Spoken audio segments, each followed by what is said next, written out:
Hello, students, and welcome to our May 6th lesson. Our do now will be to respond to the prompt about de-escalation strategies. Our objective today will be to work with the vertex form of quadratic equations, and we have three essential questions. How do I graph from vertex form? How do I transform from the parent function? And then how do I write equations in vertex form? For our assignment, you'll complete 3 pages. And for your homework, you'll do homework 3.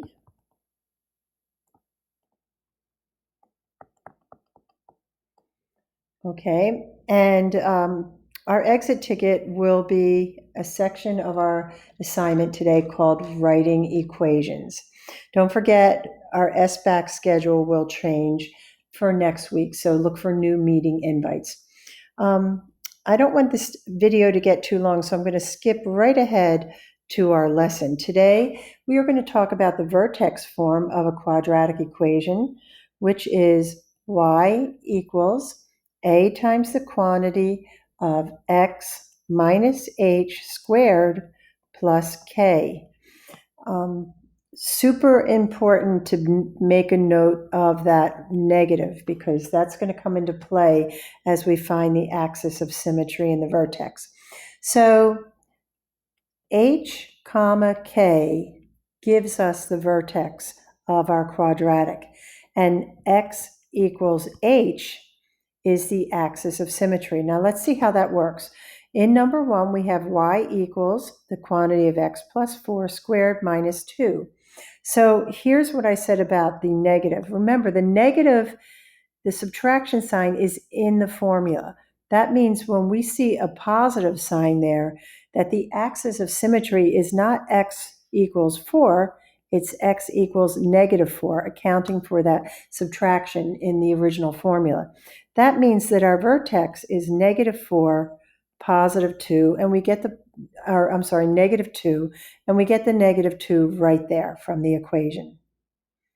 So let's see how that works with number 2. We have y equals negative invisible 1 times the quantity of x minus 3 squared. So here our axis of symmetry will be positive 3. So x equals 3. So then our vertex is positive 3. We don't have a k value, so it would be 0. In number 3, y equals the quantity of x minus 5 squared minus 4. Our axis of symmetry then would be x equals positive 5 with a vertex of positive 5, negative 4. And in number 4, y equals negative 2x squared plus 3. We do not have an h value, so our axis of symmetry is x equals 0. That means this quadratic parabola is on the y-axis, and our vertex then is 0, 3. So let's graph some of these, similar to what we've been doing. So number 5, y equals negative, it's an invisible 1 times the quantity of x plus 2 squared plus 7. So our axis of symmetry comes from here. It would be x equals negative 2. So our vertex is negative 2, positive 7. We'll put that in the table of values, negative 2, positive 7. Now let's add other x values that surround our vertex. You always put the vertex in the middle. So we're going to have negative 3, negative 4, negative 1, and 0. And when we evaluate this function at these x values, at negative 4, the function is at 3. At negative 3, the function is at 6. At negative 1, the function is at 6. And at 0, the function is at 3. So let's graph these. So negative 1, 2, 3, 4, positive 3, negative 3, 6. This is a downward facing parabola because of that negative 1 in the front, that invisible 1. So negative 2, 7, negative 1, 6, and 0, 3. We'll connect that with a smooth line, putting arrows at the end. and we see that the domain is all real numbers, and the range is going to be y is less than or equal to, when we look at this point here, 7. Number 6, the axis of symmetry for number 6 is x equals 1. That's a positive 1. The vertex is 1, 0, because we do not have a k value, and we'll put that in our table of values. Then we'll surround that by lesser and greater values, and we'll evaluate this function at -1, where the function is 12, at 0, where the function is 3, at 2, where the function is 3, and at 3, where the function is 12. So let's graph those. So -1, 12 would be way, way off our chart. 0, 3, 1, 0, 2, 3, and 3, -12, again, way off our chart. And we will connect that with as smooth a line as we are able, putting arrows at the end. And even though it's a narrow parabola, it still has a domain of all real numbers, and the range are all the values of y such that y is greater than, or excuse me, let is greater than, yes, or equal to 0 right here. So greater than or equal to 0. So kind of a review there. So now we're going to talk about transformations from what we call the parent function. So the most simplistic quadratic equation is y equals x squared. Okay, and this is known as the parent function.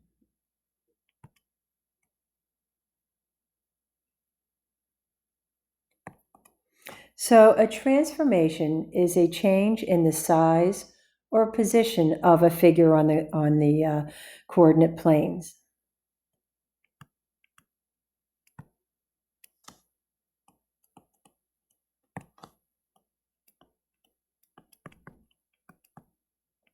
So we're asked to graph the parent function, or graph each function, and then compare it to the parent function shown on the graph.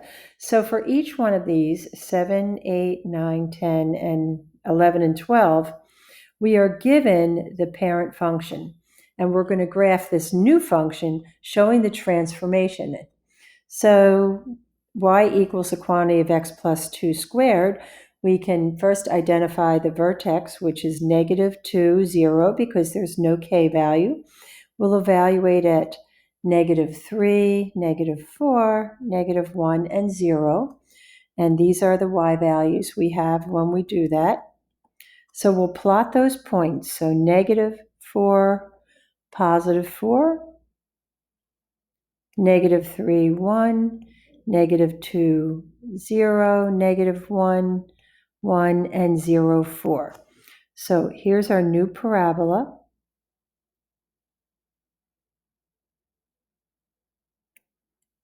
And it's in many ways very much like the parent function, which I'm going to highlight in yellow. Here's our parent function in yellow. But what we see is that the new parabola has been shifted to the left 2 units. So we just say that it's gone left 2, or left 2 units. So let's look at number 8. So for number 8, y equals x squared plus 5. We have a vertex of 0. We don't have an h value, and 5 is our y value. So let's evaluate this at -1, -2, 1, and 2. And when we do that, our y values are 9, 6, 6, and 9. I've done those ahead of time. So let's graph those. -2, 9 up here, -1, 6, 0, 5, 1, 6, and 2, 9.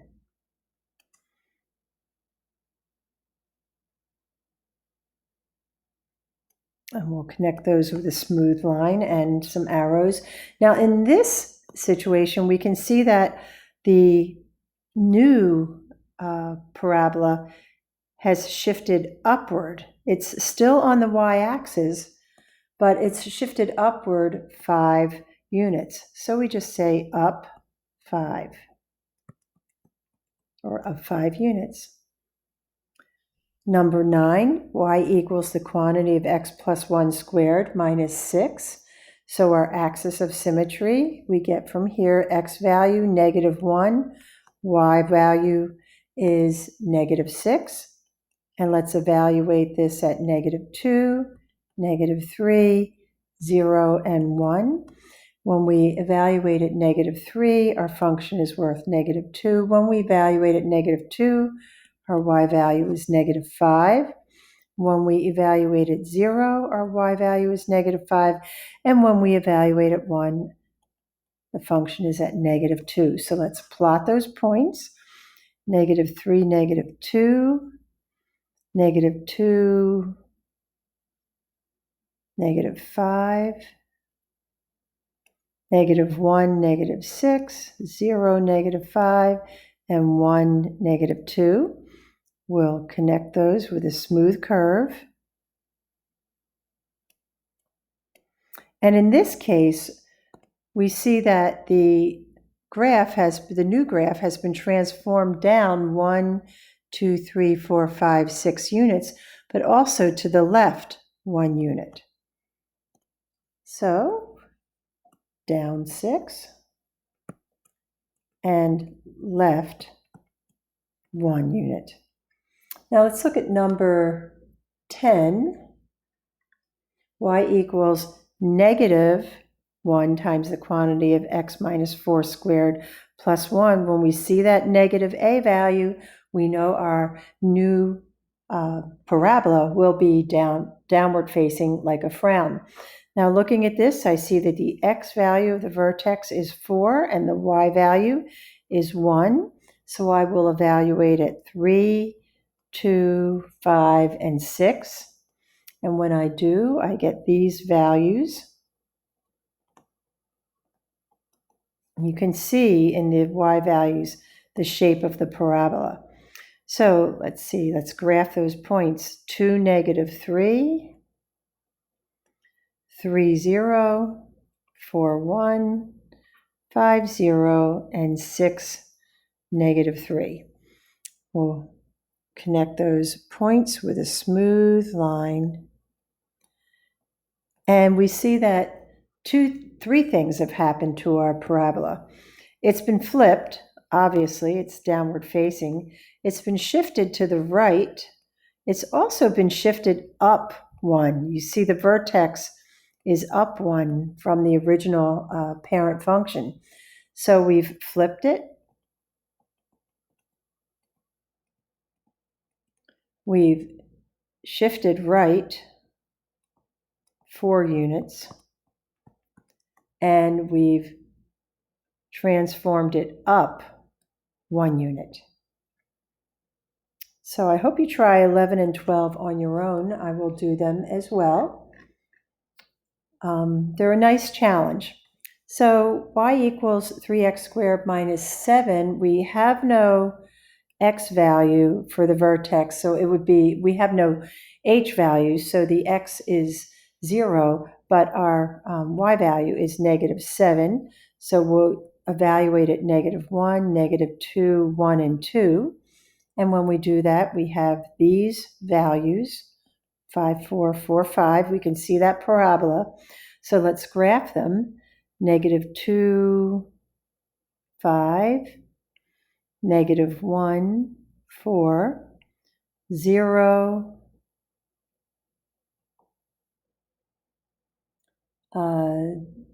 I'm sorry, that's a -4. Let me do that correctly. Okay, so -2, 5, 1, 2, 3, 4, 5, -1, -4, way down here, and 0, -7, 1, -4, and 2, 5. So this new parabola is very long and thin. It still has an axis of symmetry on the y-axis, but it has been stretched so that it has become very thin, and we call that stretched, which makes it more narrow, just like pulling on a rubber band. It's also been shifted down 7 units. Okay, so let's look at number 12. Y equals negative 1/2 times the quantity x minus 3 squared minus 2. So our vertex is a positive 3, negative 2. So we will evaluate at 2, 1, 4, and 5. And when we do, we have values of negative 4, negative 2.5. Again, at 4, this function is worth 2.5, and at 5, the function is at negative 4. So let's graph those points. So we have 1, negative 4, 2, negative 2.5, 3, negative 2, 4, negative 2.5, and 5, negative 4. Can you see what's happened to this parabola? It's definitely wider because it's been compressed. If you took your hand, well, it was flipped first. After it was flipped, it's almost as if you took your hand and pressed down on the vertex. So it's been flipped. And remember, that's the effect of the negative a value. It's been compressed, which means it is wider. And it has gone also to the right 3 units and down 2 units. So down 2 and right 3 units. So now, and again, this is our exit ticket now. We're in a minute. First, we're going to put it all together and talk about what these transformations do. So given a quadratic equation in the form y equals a times the quantity x minus h squared plus k, h is the horizontal shift.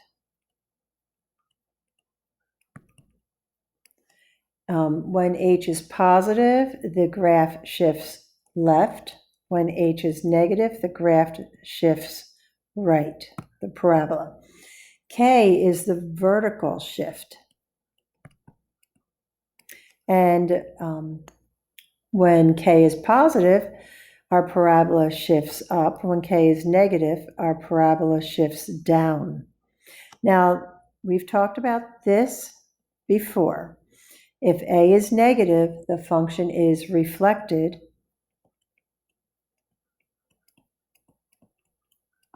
over the x-axis, and that's down like a frown. Now, the absolute value of a, if it's greater than 1, we're talking about a vertical stretch.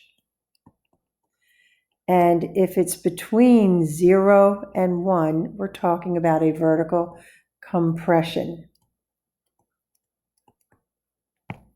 So using this knowledge, we can write graphs just adhering to the directions we are given in words. So remember, our parent function is y equals x squared. The vertex form of a quadratic equation is y equals a times the quantity of x minus h squared plus k. And we're going to follow these rules, put it all together. So let's do that. We're asked in number 13 to translate the parabola 2 units to the right. So that would be the h value. So that would be y equals x minus 2 squared. And we have not been asked to shift it up or down. So that's it. We're done. Number 14, we're asked to translate the parent function 5 units up. So that would be y equals x squared. If we're going up, that would just be plus 5. In number 15, we're asked to translate 3 units to the left and 4 units down. So we have 2 transformations. So that would be y equals. Now we need an h value. So we have to put parentheses. If we're going 3 units to the left, that would be x plus 3 squared. And then 4 units down is minus 4. Number 16, we're asked to make 2 transformations, 7 units to the right and 4 units up. So that would be y equals. And if we're going 4 units right, it's, 7 units right, that's x minus 7 squared plus 4 because we're going 4 units up. And in number 17, we're asked to reflect the parabola over the x-axis. That means we'll have a negative a value and then translate it 3 units down. So 2 transformations. So here's our negative that reflects the parabola over the x-axis. And then minus 3 shifts it 3 units down. Number 18, we're asked to reflect over the x-axis again. That's the first transformation. Then translate 5 units to the right and 2 units down. So 3 transformations. So that would be y equals, we need our negative to reflect it over the x-axis. 5 units to the right would be x minus 5 squared, and 2 units down would be minus 2. Number 19, we're asked to vertically compress by a factor of 1/3. So our a value will be 1/3. And then we're going to translate 8 units up. So our k value will be plus 8. So that would be y equals 1/3 x squared plus 8. And number 20, we're asked to vertically stretch by a factor of 2. So our a value will be 2, but then we're asked to reflect it over the x-axis. So our a value will be a negative 2. And then we're going to translate 4 units to the left. So we'll have an h value of positive 4. So that would be y equals negative 2 times the quantity x plus 4 squared. And there's been no shift up or down. So there's no k value. So these take a while to do. You need to just practice. Here is your homework that will help you do that. Homework 3, that's tonight's homework. Please try it. And I also included the solutions for last night's homework as well, so you can check your homework from last night. So please take time to practice these. It takes a few tries to get them right, a little bit to get used to, but it is fascinating to watch how they transform on the graph just by manipulating the various parts of the quadratic equation. So keep on practicing. You're doing a terrific job, and the more you practice, the greater you'll be.